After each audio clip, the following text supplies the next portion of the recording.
It's heartbreaking. We're living in a time where Muslim-run businesses are tainted with stories of fraud, deceit, and broken trust. At a time where we should be growing together and uplifting one another, we're watching integrity fall for the sake of profit.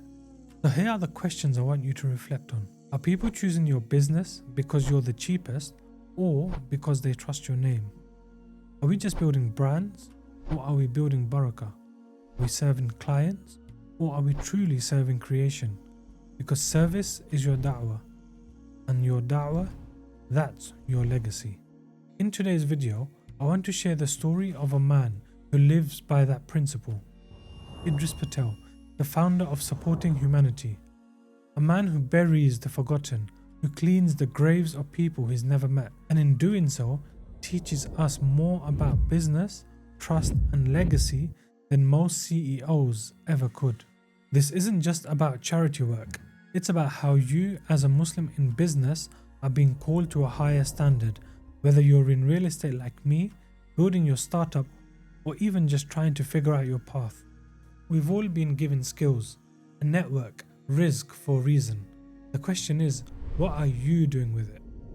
Idris shares this story of tending to graves of people he never met, just so they don't feel abandoned. What about the graveyard gave you that piece? Replenishing their grave. Just because the families haven't been there doesn't mean that their grave should feel like no one loves them or no one misses them. I was to say no to anything when people reach out to me. To be honest, I'd be my own worst enemy. How many of us have ever done something like that? Imagine then translating that mindset in business.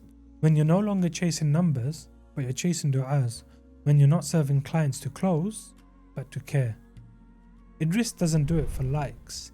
He does it because Allah sees everything and that's enough for him. In my own world, working in property with high castle estates, I've realized people don't remember the price of the house. They remember how you made them feel. Did you give them peace of mind? Did you treat the investment like it was your own? Did you serve them like you'd serve your own family member?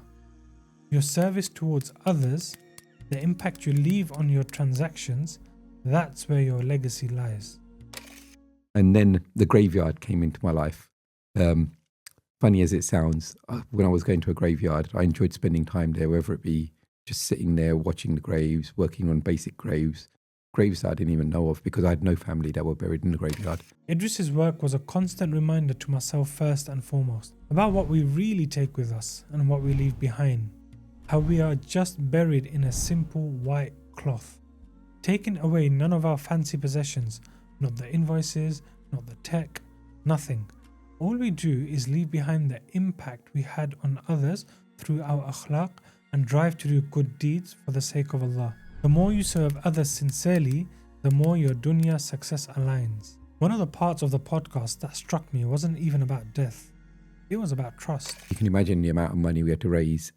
And honestly, I can say other than the first 2 days where I sort of had to take money out of my pocket, after that, we didn't look back. We never once had to seek money. Alhamdulillah, people came forward and they were so generous because they could see the work we're doing and they could see the honesty, the sincerity, and how even their own family members were getting involved.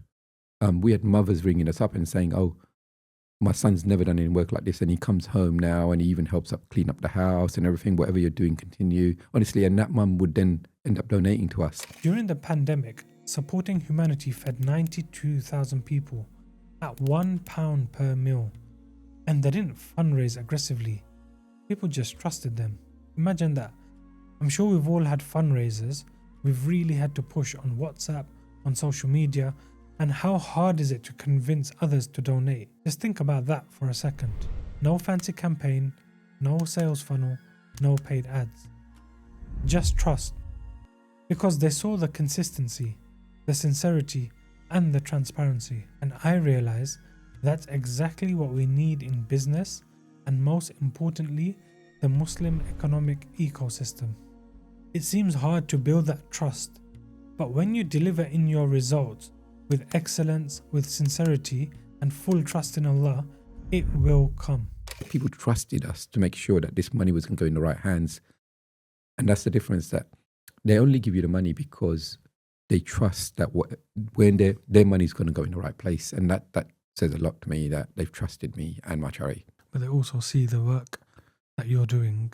And even though a lot of the work is in Newman Redbridge, they see the benefit it's had on the volunteers, on the recipients, on everyone. Because my grandma now goes to the over 60s. And this is where Idris' story hits home for entrepreneurs. Just to repeat the same question that I mentioned in the beginning.